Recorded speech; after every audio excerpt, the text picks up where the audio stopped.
The question is, who am I?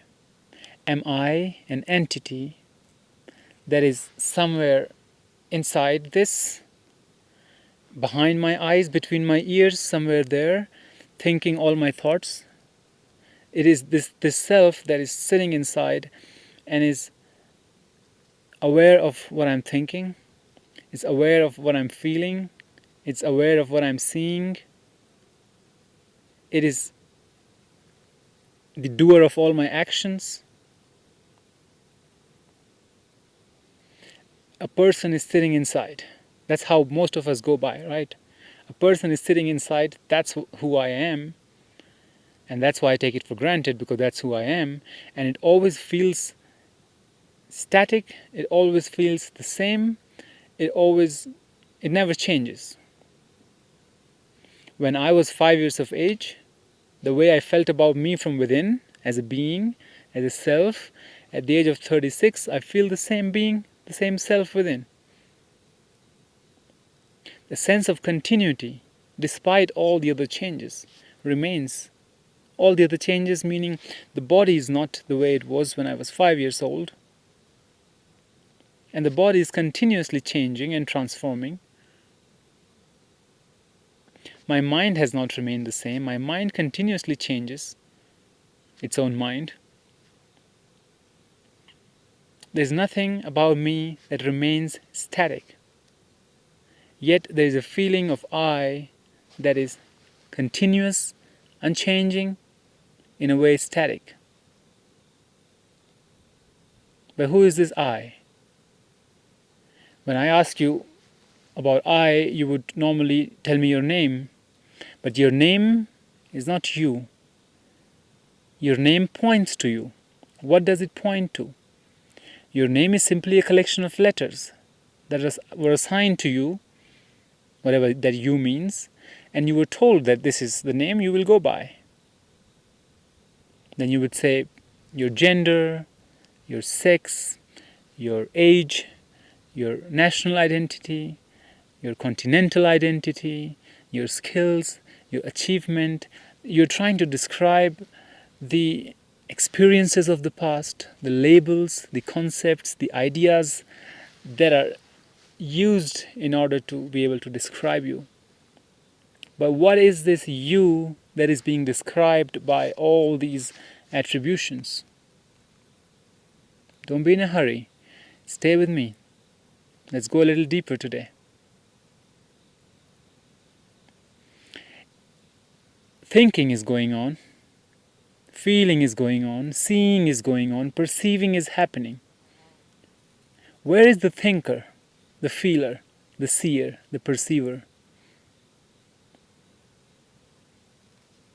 Is it not just another thought? The thought comes and says, hey, I am watching the tree. I am looking at the tree. Not only the thought comes and creates I, it also creates the tree. And it separates both of us. And so language, in this way, is divisive. It separates. It operates in the field of duality. I am looking at the tree. Clearly describes two things. One is I, the subject, one is tree, the object, and one is the action going on, the looking. But that's the mind creating sense of what is happening. What is happening is simply two processes, two phenomena happening within one field of awareness, one unified, whole, indivisible field of awareness. Two phenomena arising and two phenomena interacting.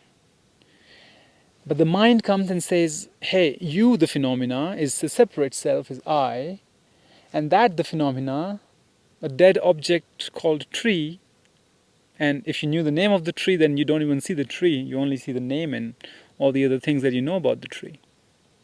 But if you really are looking at the tree, then the boundary between you and the tree dissolves. Where does I begin and end, and where does the tree begin and end? It dissolves. We feel that the skin is the end of me, but the skin is breathing, right? It's continuously reacting to its environment, and the environment is continuously reacting to the skin. If a mosquito finds out, or a colony of mosquitoes find out that a human being is here, they will immediately come for my veins. Their whole survival depends on being able to suck my blood. Also, it's monsoon time, so leeches will come and they would like to suck my blood as well. And there are more than 30 trillion cells in a human body, but there are more than 40 trillion bacteria in human body of thousands of different kinds. The bacteria mostly in our gut, but also in the rest of our body. It is helping us live. It is digesting, synthesizing, it is doing a lot of things. But we have to eat according to the bacteria, what bacteria needs to do its job. In fact, if there is a gut microbial imbalance in our body, our mood changes. Things don't look so good anymore. So the bacteria, which is more than the cells in our body, has more to say on how we feel, how we are, how we think, how we perceive reality. So who is this I? I the bacteria?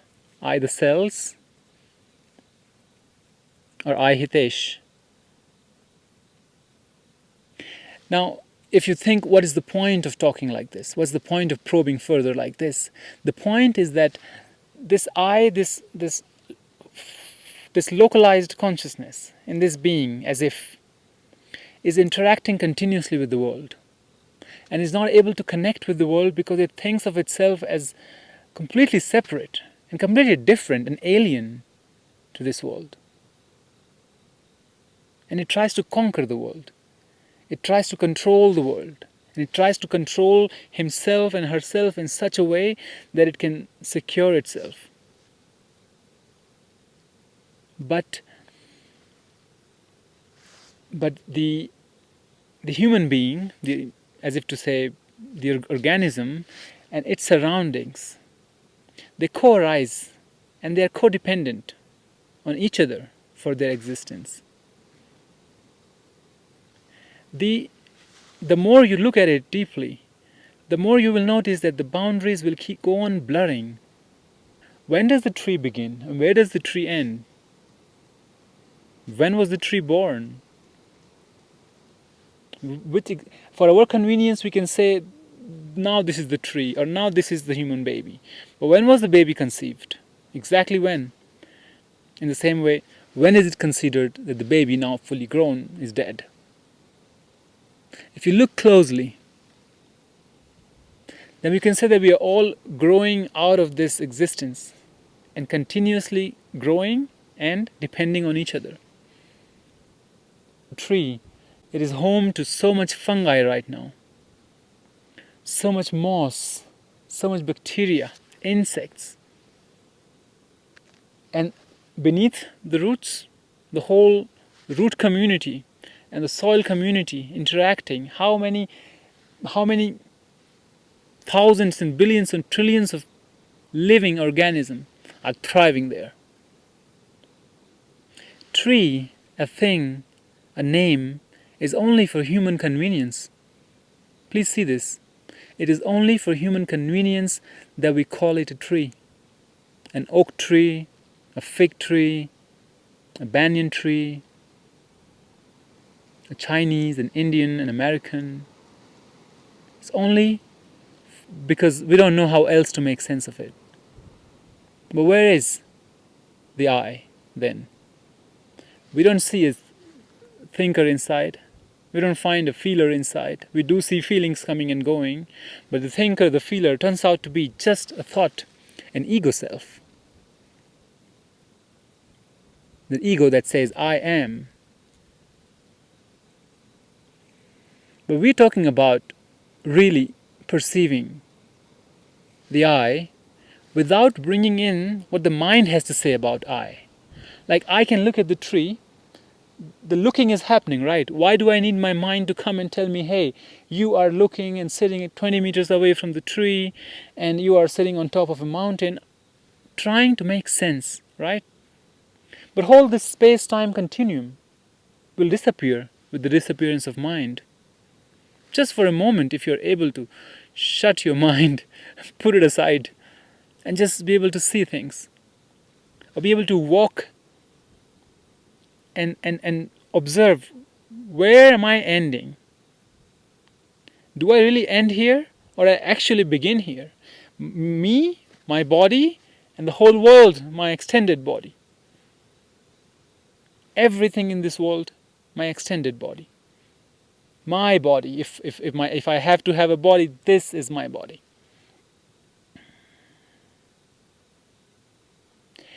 If at best you feel that there is only awareness in me, I go on being aware, I don't really know if I'm free, if I have a free will. I don't really know if I know what I'm going to do next, or which thought will come next to me, or how will I feel when I wake up tomorrow morning, or if I'll be able to be alive in the next 10 minutes. I feel like I know nothing. And there is someone, a Godhead, always watching, always keeping a track of who we are, what we're doing, always making entries in his, as Alan Watts says, in his black book, the Cosmic Encyclopedia Britannica. I is not an entity. I is a social construct. I mean, I, the person, I, the Hitesh, is a mental construct. I and my surroundings are co-arising, coexisting. And they are not really objects in the world, but all beings are subjects in the world. All beings arise in consciousness, stay, appear, express themselves in consciousness, and dissolve back into consciousness.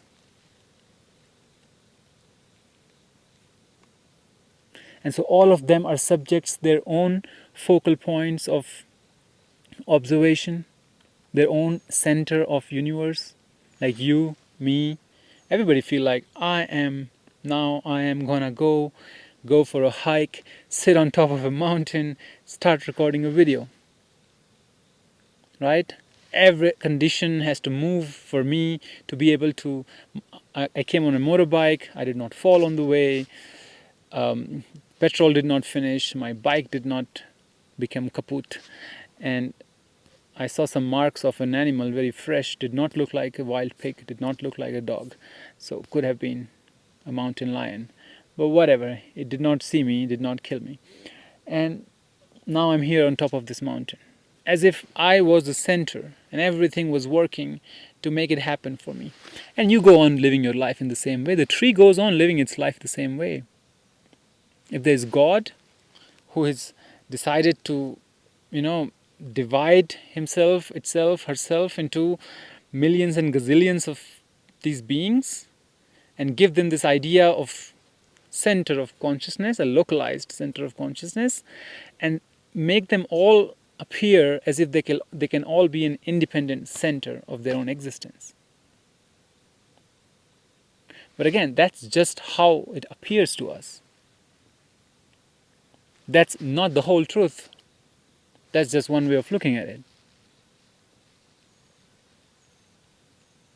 When we begin to realize that there is this awareness within us, I can't really say that this is me. I can't really believe what my thoughts are telling me, but I do feel that I'm aware, I am. I don't know who I am, but I know that I am. I don't know what I am, but I know that I am. And this, nobody can take it from me. God can come and say, hey, you are not. But you can say, you can tell me anything, but I feel that I am. And that is my very fundamental truth.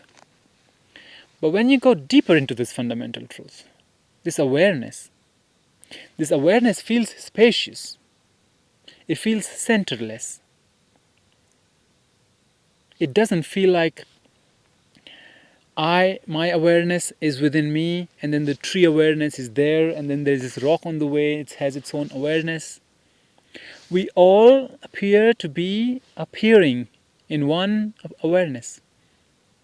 When you are fully in the now and here, fully present in your totality, fully here, and your mind has completely gone quiet for a moment, you don't perceive separate things and separate beings. You perceive one whole unified field of permutations and combinations and integrations and disintegration, and all of this is consistently merging into each other, dancing together, existing, disappearing, displaying, going up, going down, all of this.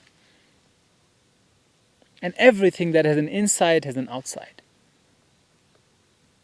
Everything is just one thing, and it is not a thing. We, for millions of years, we've been made to believe that we are these separate little beings who come on this earth to live our separate little lives, separate from other people and other things.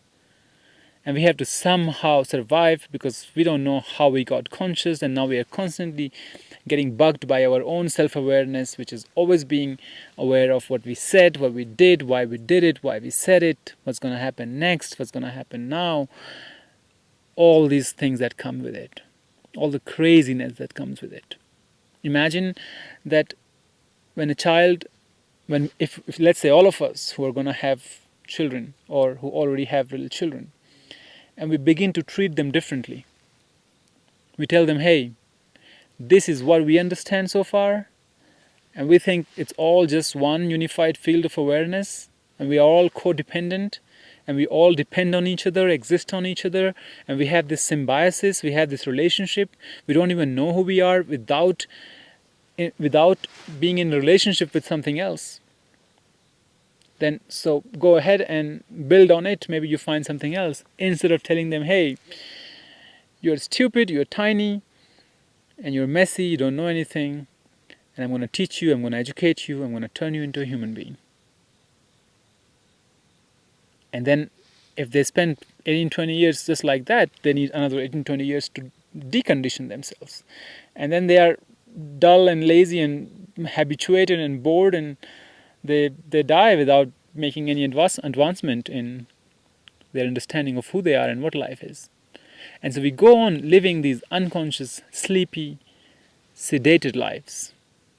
And we go on inflicting these crimes on humanity by perpetuating this belief in separateness, by perpetuating the idea of differences rather than what is common among all of us. How we breathe in the same environment, how we breathe together, how we move together. We're all is like a doing of the universe. Rock is also moving. It is not a solid, heavy thing. It is not only that if you throw it on my head, my head will explode. But it is full of this intermolecular field that is consistently vibrating. And it is also evolving. Our thing is that we look at everything from human space, from human time, from human comprehension. But if you don't look at it, if you can conceive of the idea of not looking at it from a human mind perspective, a human mind or human idea of time or space perspective, then you see that this is moving, this is alive, this is conscious. And it has a history. This rock here on this mountain is for how many thousands of years or millions of years, we don't know. How much memory it has, how much data it possesses. But we don't know any of it because for us it's just a stupid rock. And one day when we'll need to, we'll break it, turn it into pieces or do something else with it. And the more we disrespect the nature around us, the more we are suffering because it has a direct correlation with us. If we treat all life as sacred, then we treat ourselves as sacred. And we are profane and obscene with all life, then we are profane and obscene with ourselves. We just don't want to remove the filter of the mind when we interact and perceive with world. We want the mind to tell us what we are seeing all the time. We want the mind to report to us all the time what's happening. Although a direct perception, a direct relationship is continuously going on. If we can connect with that relationship, if we can connect with that dynamics which is already there, and we are in an illusion to not see it, if you can just break that illusion and be able to see how things actually are, so it's not a becoming, it's not a doing, it's an unbecoming, an undoing. If you can simply realize that, then so many of our problems will go away. Because your problem and my problem and the world's problem will not be different problems, there will be one problem. And these kind of problems won't be there. But again, that's the drama of life, that's the dance of life, and perhaps that's how it wants to dance. And it wants me to talk like that, and it wants you to listen to it like that, and you can always treat it as a cosmic joke and take it lightly, but not ignore it. Not attempt to look at it to see what it is. Because clear seeing dissolves all resistance. Clear seeing dissolves all the issues. You just know it, you see it. And then the bad habits can come up and you can again remind yourself and they will go away. But once you see, you can't unsee it. Only your seeing deepens. But if you've just believed with your mind, if you've just decided to believe in God and follow a religion and follow a scripture because that's what seems to be a right thing to do, then it doesn't take you far because it's not built on a solid foundation. And so when things go rough, when things go south for you, then you forget all that. Then you become so small and all the time start crying, me, why me, why me, why me. You forget that you're God's child. You forget that you're created in God's image. You forget all that. Why? Because you've memorized it. You've not felt it. You've not seen it. You've not looked into it. My invitation is to look into it, to see it, to explore it. Use the mind to take you to its own limit. And then when it gets tired and stops for a moment, you have a glimpse of how things are. And in that glimpse you find peace, you find happiness, the eternal happiness, you find satisfaction. And no one is asking you to sit there. You can always come back and play and be sad when you need to be and be happy when you need. No one is saying to just sit on the top of a mountain and forget about the rest of the world. It's up to you what you do with that knowledge. To play with it, to not play with it, to become serious with it, to cut your hair and wear a robe with it, or whatever is your jazz.